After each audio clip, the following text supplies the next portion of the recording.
В Сухумском аэропорту открыли туристско-информационный центр. Благодаря ему туристы смогут получать подробную информацию об Абхазии. Это делается для повышения уровня сервиса, продвижения нашей страны и не только. Туристско-информационный центр – специальная служба, которая бесплатно будет предоставлять информацию туристам, путешественникам об отелях, местах размещения, транспорте, достопримечательностях и не только. Проект Минтуризма направлен на повышение качества сервиса, создание удобной системы навигации и информирование туристов с момента их въезда. К нам обращаются, мы стараемся быть полезными. Бывает так, что турист на момент только вот прибыл в город, да, в Абхазию, в страну новую, он еще без связи, никак не может подключиться, допустим, к Wi-Fi. Здесь можно получить бесплатную сим-карту.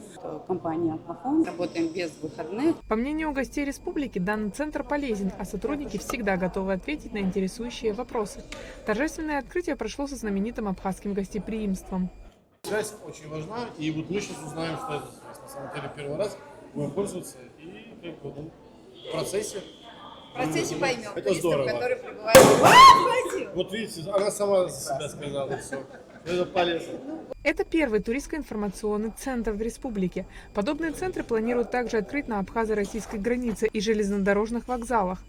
Здесь также будут раздавать бесплатные сим-карты. Таких центров будет у нас 4. Первый этап это был аэропорт, следующая наша локация это будет граница ПСОУ. Затем мы хотим охватить железнодорожные вокзалы. Это места, где в Абхазию впервые прибывают наши гости. Задумка и в том числе для того, чтобы продвинуть абхазский бизнес. Мы говорим, что мы сегодня в коллаборации с компанией Aquafon GSM реализуем здесь этот проект. На этом примере мы хотим рассказать и про все то, что сегодня работает, все то, что сегодня создается в Абхазии. Это, безусловно, возможность разместить свою рекламу, свое предложение нашим гостям на нашем мониторе в виде буклетов. И думаю, что это тоже будет стимулировать развитие нашего бизнеса. Гости больше будут узнавать о нем. И, безусловно, одна из задач, чтобы вся Абхазия планомерно развивалась, как Восток, так и Запад. По словам генерального директора аэропорта Руслана Блиндюка, открытие туристско-информационного центра значительно скажется на уровне сервиса в стране.